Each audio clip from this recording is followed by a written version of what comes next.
Okay. Okay, what you got today? Hello, darling. Oh, I'm like jumping into it. That's okay. I forgot we're talking to people. This is the Witches, Magic, Murder, and Mystery Podcast. Hey guys, I'm Kara. Hello, darlings. I'm Hey Becca. guys. Hi, happy to have you Guys, here. we're wild. We are all over the place. We Yeah. haven't recorded. I had a migraine. I randomly went on vacation, and now here we are. Well, it was spring break. Yeah. It wasn't super random. Yeah. But yeah, we haven't recorded in a few days. And to be perfectly honest, I've had a really terrible few days. And so we weren't, but I was like, maybe we shouldn't record. And then I was like, no, we're going to record. She needs it. But just so you all know, if I seem kind of Distracted. not quite with it, that's why. But I do think I have a few good episodes for you all. Are you ready? I'm ready. Okay. The birds are loud. They're so Look loud. at that bird right there. They're so loud. This is the mysterious case of Natalia Grace. I love rhyming. I love Rhyming is that. so great.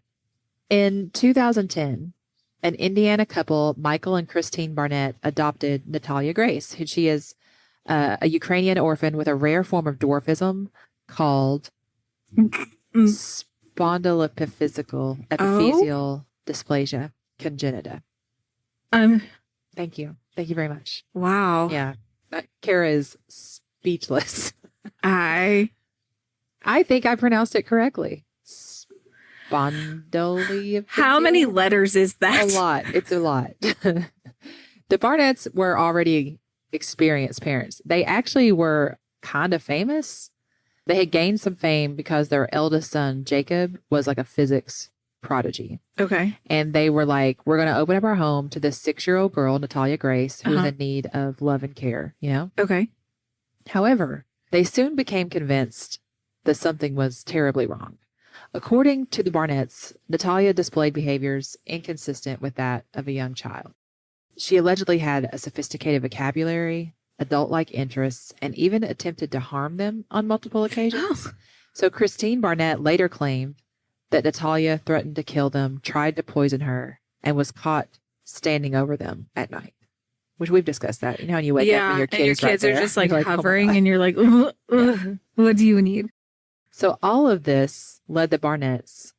They were like, we need to dig into this a little bit Yeah. and try to like learn more about Natalia's like background and her identity. Yeah.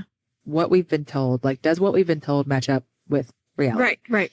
So their suspicion reached its peak when Christine said she found evidence of Natalia having a menstrual cycle and possessing adult dentition. I should probably look up what dentition means. Maybe you want to do that? DEN. DENTITION. What I do know is that these are unusual things for a young child to have. Adult detention. Also known as permanent detention. Please say. Refers to set of 32 teeth that replace the primary baby teeth. Well, why could they just say adult teeth? Okay. This next thing is super crazy to me. Okay. In 2012, just 2 years after the adoption, the Barnetts go to court and successfully petition to have Natalia's birth year legally changed from 2003 to 1989. Huh? Which makes her legally 22 years old. Right? Like, you could just go petition to have their birth date changed. What?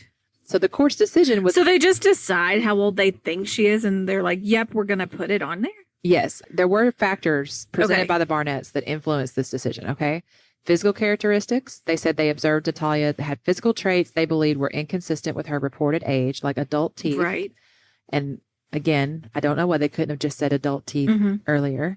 Has anyone ever said the word dentition in their life? Kara clearly is not. Detention. I keep getting stuck on like detention. And she had signs of puberty. Behavioral observations. 2003 to 1989, you all. That's a huge jump. That's a big gap. Yeah. So behavioral observations, they claim that Natalia exhibited behaviors atypical for a child, which raised concerns about her actual age. And then medical assessments. The Barnetts sought medical opinions suggesting that Natalia was older than her documented age. Oh my gosh. So based on all this information, the court granted the age change, reclassifying Natalia as an adult. And they said, see you bye. This legal alteration had significant implications, including the Barnetts' subsequent decision to set up independent living arrangements for Natalia and then relocate to Canada without her. Oh my gosh. They had to get out of there. So they suddenly age her up by 15 years. Okay. They adopted her as presumably a child. Uh-huh. And then they're like, nope, you're 22. Now you're not living by living on your own. yourself. And we're moving to Canada without Don't you. ever talk to us ever again. This whole situation That's wild. is insane. Yeah. So the couple moves to Canada claiming they had left Natalia behind because she's an adult. But then I'm like, but what if you're wrong? Yeah. What if you just left this kid living on the... So critics and authorities later argued that if Natalia was indeed a child, then this child is abandonment. Yeah. Right. So in 2019, Michael and Christine Barnett were charged with neglect, accused of abandoning Natalia in the apartment without proper support. Oh my gosh. Michael, who has since divorced Christine, painted himself as a victim manipulated by his ex-wife, Oh. claiming that she had orchestrated everything. Christine, meanwhile, doubled down, insisting that Natalia was a con artist who had deceived everyone. So the case gained international attention, with media outlets comparing it to the horror movie Orphan, Oh, yeah. where an adult woman poses as a Uh-huh. child to infiltrate a family. Yeah. Natalia herself consistently denied the allegations that she was anything other than the young girl she claimed to be. Mm-hmm. So after years of legal battles, both Barnetts were acquitted, Michael in 2022 and Christine in 2023, on the grounds that Natalia had been legally reclassified as an adult at the time of her alleged abandonment. So I think the argument here is a court said Yeah, she's that 22. she is this age. Right. So that kind of gave the Barnetts, whether they're right or wrong, it's Yeah. like, well, but the court the court says said it, this, so she we're- is an adult now. right. Oh, man. So at that point, it's all kind of in limbo. Like for years, the question of Natalia's age remained unanswered. Okay. So then, in August of 2023, Not long ago. a DNA test was conducted to determine Natalia Grace's true age. Oh. And it was performed by a medical lab called True Diagnostic. Okay. And they, in 2023, estimated Natalia's age to be approximately 22 years old, suggesting that she was a child. she was around 9 years old when adopted When by they the left her in Barnetts the in apartment. 2010. Oh. So she would have been like 11 because it was 2 years later that the court changed it. So while the specific individual or entity that commissioned the DNA test has never been publicly disclosed, Mhm. they think it's probably Natalia herself or Yeah. like someone acting on her behalf Yeah. because they wanted to clarify her age and address Right. like this dispute about her birth year. Oh my gosh. So then with the DNA results, they reinstate her birth year to 2003, Oh. reaffirming her status as a minor during her time with the Barnetts. So now you go back and look at the things the Barnetts said and did, and like the public is just outraged. Mhm. Like if she had truly been 8 or 9 when she was adopted, Yeah. has she been unfairly accused and abandoned? Right. Still, even with these DNA results, there are still some skeptics who question the full story. Like, why did the Barnetts believe so strongly Yeah. that she was an adult? Yeah. Because, I mean, that is a good point. I mean, girls start their periods at all different ages. Yeah. I had she was like a friend of the family. We called her an aunt, but she started her period when she was 7 years old. Yeah. That fact, I don't know when I learned it, but it stuck in my head And clearly. you're like, I'm going to I'm always like, it was after. Yeah. I thought about it with my daughters. I was Oh just my like, gosh, yeah. man, she started her Mhm. period at 7 years Oh, old. That is gosh. miserable. That's miserable. And to go through school like at that age, yeah. being that kid. Yeah. So there's also skeptics are like, were there any medical records that contradict Right. the DNA findings? Right. So after And leaving also, the she could have Barnetts, just lost her teeth early. There could have been some genetic issues to Oh, where yeah. she did. it is very confusing. Yeah. So after leaving the Barnetts, Natalia was placed in the care of another family, Okay. Cynthia and Antoine Mance. How long was she in that apartment by herself for? I don't know. Okay. So she goes to stay with the Mans. Uh-huh. Initially, this seemed like, it's a fresh start, a new beginning. Right. Yeah, yeah. But the situation there also soured. Oh. There are reports of like really strict restrictions placed on Natalia, and allegations of mistreatment arose. And eventually she was removed from that household and taken in by another family, the DePaul family. Okay. And that family had actually previously tried to adopt her. Oh, wow. Okay. So now it's 2025, Mm-hmm. in case you all are not aware. That is where we are. Yeah. We're somewhere. We're somewhere there. And Natalia still lives with the DePauls in upstate New York. Okay. She's working on her GED, learning to drive, and hopes to become a teacher. So after years of just like Back and forth. drama, Yeah. things seem to be stable for her, thankfully. Yeah. Now, this story on its own is super compelling. But as someone who's obsessed with human behavior and why people do the things they do, there are two big themes I want to kind of discuss about this. So the first is how public opinion shifted over time. This case evolved in the public eye. Right. Even the fact that the family that initially adopted her, the Barnetts, were kind of famous when they adopted her. Like, even that part was, you know, from the beginning. Everybody was able to form an opinion pretty early on. And then with each new revelation, the narrative changed. So, like, this public perception was shaped by media coverage and sensationalized storytelling and these psychological forces. Like, so let's break down the key phases of how people viewed Natalia, okay? And the Barnetts over time. So, number one, initially, this is like 2010, 2012. There's like, oh, this family's saving this child. You know, this like, the initial like sympathy. When Michael and Christine first adopted Natalia, they were seen like, oh, this generous, look what they're doing. Oh my gosh. They're adopting a child with special needs. And look at them doing big things for this poor baby. Yeah, it's this classic like savior rescue narrative. And then, like I said, they were already well known because of their son. Right. And the fact that they had successfully raised a gifted child made them appear like, oh, these ideal adoptive parents. Yeah. And then Natalia was seen as this innocent child in need of a stable home.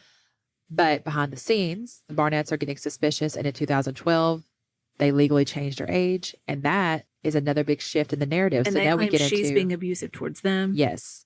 So 2012 to 2019 is this whole like, this is the orphan horror movie thing. Like Natalia is a con artist.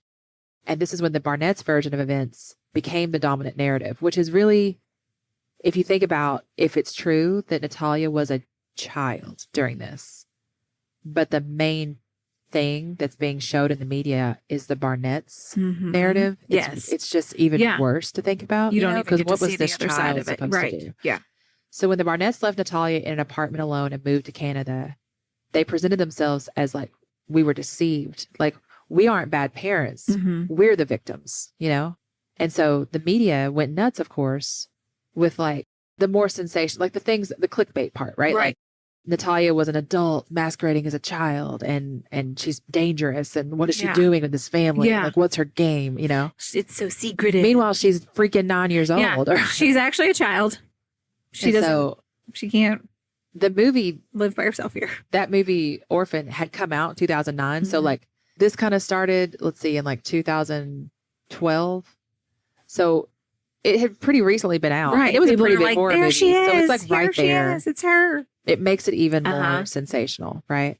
Well, and they already have that vision of whatever in their head, and they're like, this has got to be it all over again. And a lot of the media explicitly compared Natalia to Esther, who's the orphan in the movie. Yeah. So by this point, the Barnetts had pretty much convinced everyone that Natalia was a liar, and they were seen as the victims, and Natalia was like demonized. And it's wild to think about that because, like I said, according to the DNA test, she was a child during all of this and dealing with all this as a child. I can't, like, how would you even begin to process it? Right. And so then we move into 2019, 2022, which is when it becomes like going through all of this for so long. Yeah. And they're like, wait, did they abandon a child? So now the narrative shifts again. Yes. Because the Barnetts were charged with child neglect. This is before the DNA test. Right. But after people learned that the Barnetts had moved off to Canada and left Natalia just behind. said peace out. So that's really interesting to me because before this, the public is pretty much like, oh, wow, horror movie, orphan, she's crazy. She's crazy. But then they're like, but wait, right you actually moved and left her? And it's like, listen, you can't have it both ways, public. Let's So just stick to one side here. So suddenly the focus isn't on whether Natalia was lying. It was on whether the Barnetts had done something illegal or unethical. Right. And as more details came out, people started to question whether the Barnetts had been too quick to judge Natalia. Yeah. Right? And was their story actually true? And the fact that they had legally changed her age to 22 so crazy to me. is like, how? I'm still amazed. Like, how I'm far amazed did you that have happened. to go? Like, you met with different specialists to It's get this so done. extreme. It's like getting the vet out of Why did they even to tell me how old he is? Like, that's, you look at his teeth. Yeah. This poor girl. They're like, oh, this is it. And so then the media starts to portray them less as victims and more like villains, you know? And this is a great lesson that I feel like we can look all around us. No one listening to this podcast needs to hear this message, but I'm still going to say it. She's going to tell it anyways, and you all need to listen. And maybe you all could just repeat it. But it is so important to remember that there are things you are not being told. And there are things that like the media makes money by you paying attention to it, you know? And so they are going to pounce on the most sensational parts of a story. They may leave out other parts because they're so focused on the sensational parts. And no one was telling Natalia's side of the story. Right. It was way more juicy to be like, this is just like Look that what this movie. crazy kid's doing. Oh my God, is she actually an adult? Uh-huh. What is she doing?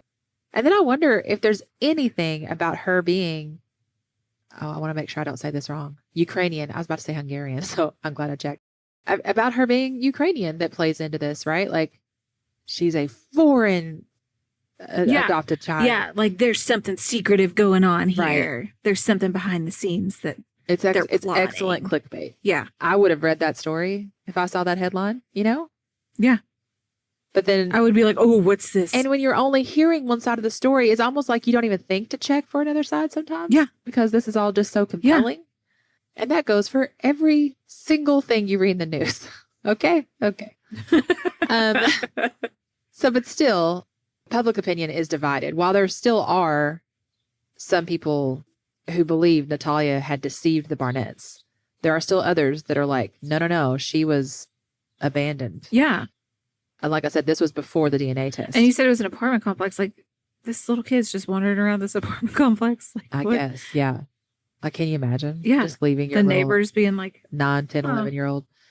So then the DNA happens in 2023, and that's like where we are now. So 2023 to now is this final shift in the narrative that is like she was a child all along. So that's the biggest turning point when the DNA test confirmed that she was born in 2003, making her like 8 or 9 at the time for adoption, which completely shattered the original narrative. So now public sympathy shifts to Natalia's favor, and people see her as a victim. But like for years, she was called like a monster, you know? But also, if she was starting her period that early, she was having so many hormones. Oh, yeah. Like surging through her body at that time. And of course she was going through something. Yeah. And then she's just being accused of this insanity. Yeah. I mean, she could have had like PMDD and all that stuff. Oh, of course. Yeah. So the Barnetts are now widely criticized for abandoning a vulnerable child based on their own assumptions. The online discussions, like where people once mocked Natalia, now they're questioning how the system failed her. Oh my gosh. And then there's documents and TV series made. All the Reddit threads. Yeah. And like I said, there are still some skeptics out there, which demonstrates how deeply the first earliest narratives people had taken root. And just hold on tight. It's fake news, Kara. Fake news. Fake news. Everything we don't want to hear, it's fake news. Fake news. But overall, the case is now widely seen as a tragic example of a child being misjudged and mistreated. Yeah. So that whole public perception shift is one thing I found super interesting. Yes. I think mainly because I'm like, we have DNA, like scientific evidence. This is a child. She was wrong. And there are still people who don't believe it. Yeah. Because also science is not real. Don't forget. Science is fake. Science is not real. Fake. Everything's fake. You can get someone that's not a scientist or not a doctor to tell you what medicine is all about or do not or have to genetics believe. are all about. You just anything you don't want to believe. If you don't like the truth, just say it's not true. Congratulations. Live in your crazy world. Okay. Oh my gosh. But another thing I keep thinking about is the psychology behind it. Why did the Barnetts believe Natalia was an adult? Like, why did they, like, I don't think they were just trying to, like, get out of this adoption. I think they truly believed it. Yeah. But why? Part of that, I think, is confirmation bias. You see what you expect to see. So one of the most powerful psychological forces at play here is this, like, our tendency to seek out and interpret information that already supports what we believe. Yes. This is normal. Yeah. Everybody does this. Yeah. You believe a thing. And you want to find so you seek out evidence that backs it up. And it's easier for you to believe that evidence because you already believe that thing. And you're not going to see the evidence that's out there that's against that. Or it's fake. Yeah. If you see something that goes against it, you're like, no, that's not real. That's got to be wrong. Yeah. And that is, I mean, it's so what are your sources? Dangerous, right? So, like, once the Barnetts started suspecting, like, I think she's not actually a child, well, then everything that happens is like filtered through that lens. Yeah. If she used advanced vocabulary, she must be an adult. Maybe she's a gifted child, but that can't be it. Yeah. No. This is just evidence that she's an adult. Yeah. If she had mood swings, well, that's not normal childhood behavior. That's It's deception. an adult. Even They're the early trying to deceive us and be crazy and do things. They're Yes. going to murder us for our fame and money and fortune. and even the stuff like the medical signs, like early menstruation, which can occur with certain medical conditions. Yeah. That's seen as proof rather than like, looking at the broader medical Uh-huh. context. Like maybe we should check into this and see if there's something else wrong. Right. Something, a disorder. Let's do she needs some help blood with. work, Yeah. maybe. Let's help her. Let's check that. So this type of selective interpretation is common in high stress situations. When people feel threatened, your brain prioritizes Right. finding patterns and explanations, even if it's not rational. Yes. Because if you think about it, deciding in your head that this 9-year-old is clearly an adult Right. is not a logical conclusion to make. Somebody driving a lawnmower down the street right I think now? so. Yep. They heard we were recording. And they said, let's take our loudest thing for a drive. let's take our zero turn down Yeah. First Street. Okay. And then another thing I think in play here of what made them believe things. So the idea of an adult pretending to be a child is deeply unsettling. And it taps into this it's like scary. instinctive fear of deception and hidden Mhm. threats. And you think that like an adult can carry weapons and stuff, and you're like, they're Yes. gonna harm me. Yes. You wake up to her standing over you. If I wake up to a child standing over me, it's creepy, of course. Yeah. But I'm not scared. If you wake up to an adult standing Yeah. over you, well, now that changes everything. If it's a child, I'm like, where's the Play-Doh? Right. What have you eaten? Did you have a bad dream? Yeah. And I do think the film The Orphan, it did influence public perception. Yeah. It is a totally fictional movie, but the timing of it and the way this all played out is so, Yeah. it's like maybe the idea would never even entered anyone's heads if that movie hadn't been such a popular horror Right. movie that so Right. recently came out. And the Barnetts described their experiences in a way that like plays into those fears, like waking up to her standing Mhm. over the bed, Yes. fearing that she would harm them or Yeah. their biological Yeah. children. And then the uncertainty about her true identity. It's like when people feel unsafe, your brain overrides logic and Mhm. relies on gut reactions. Yes. So that could even be why, like, these It just irrational fueled that fire. Yeah. Because when you're terrified, Right. you don't want to take the risk that you're wrong. So Yeah. no matter what logically your brain is telling that's just you. you're gonna go with it. Exactly. Yeah. I do really think they were Yeah. scared. It's just wild that this all happened. Yeah. And then there's the power of a compelling narrative. We like a good story. Yeah. The more dramatic the story, the more likely it is to spread. And so the idea of an abandoned child is tragic, but the idea of a deceptive adult Mm-hmm. pretending to be a child is like shocking. And you said she had dwarfism. yes. So she was little. Mhm. Already. Right. So it makes it so like It's she tr- could yes. fake it. It Yeah. could be a thing. Yeah. Because you don't know how tall she would grow up to be. This could be her Mhm. height forever. So when the media picked up the story, they're focusing on the sensational stuff, and the headlines describe Mhm. Natalia as a con artist. And Yeah. again, if that's all anybody's reading is know. Natalia's a con artist, Natalia's a monster, she's a liar, movie Yeah. orphan, blah blah blah. That's it. That And is the she narrative. was physically different Yes. than everybody. Yeah. Than all the other children. That's, oh my gosh. And then people tend to believe, we know this, the first version Oh, yeah. of a story they hear. Yeah. Because the first news outlet to get that information's Mhm. got to be correct. Even if new evidence comes out that Mhm. contradicts it, you are more likely to believe the first Mhm. thing you ever heard. Number one, because they call it the anchoring effect. Yeah. And it's like, that's the thing that takes root. But secondly, sometimes you never even hear the follow-up information. Right. Because that first one Mhm. gets a trail of other people's opinions on that first one. And Yeah. that's all you can find. And maybe Maybe One- just maybe. one could say that there are certain politicians that rely on knowing Mhm. they can say whatever they want as long as To it's anchor- the first version Uh-huh. you hear. Yeah. Yeah. Yeah. Because the corrections won't matter. No. And they know it. And And it's they terrifying. feed off of it. And then people, this is the final part, that we have this difficulty of admitting when we're wrong. Like Yeah. once we take a stance on an issue, You'd rather be so wrong about it, than especially actually something as an admit that you're emotional, wrong. yeah. As like a child. Yes. You don't want to admit you were wrong Right. about and you a child. neglected a Yes. human. So even after DNA tests proved that she was a kid, people still clung to this idea Mhm. that she had tricked everybody. Yeah. It's this discomfort we feel when confronted with information that contradicts our beliefs. So to avoid that discomfort, people just die on that hill. They do. You know what I mean? They really do. I'm talking about Natalia Grace. right? But I'm also talking about so much more. Just be well-rounded right now. Yes, anything we're discussing. This goes for everything in the news, right? It is really hard to hear things that very directly contradict your Just beliefs. do It is so hard. Deep dive into all sides. But it's so important. Every now and then, just read something that contradicts what you believe. Just see how it makes you feel.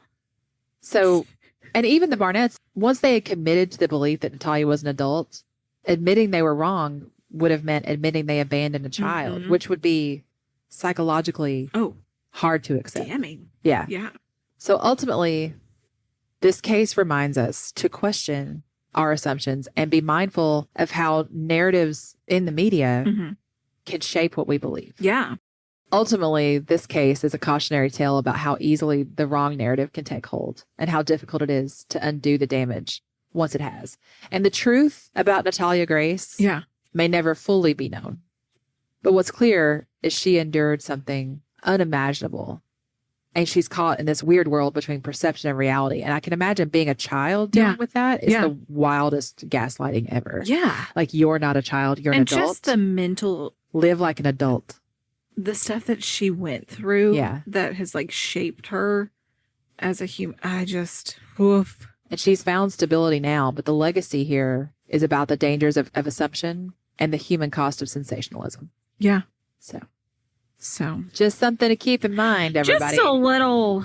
You know, I could never just a little advice for you. I could never just tell a story. I've also got to make you question all your beliefs all the time. Yeah.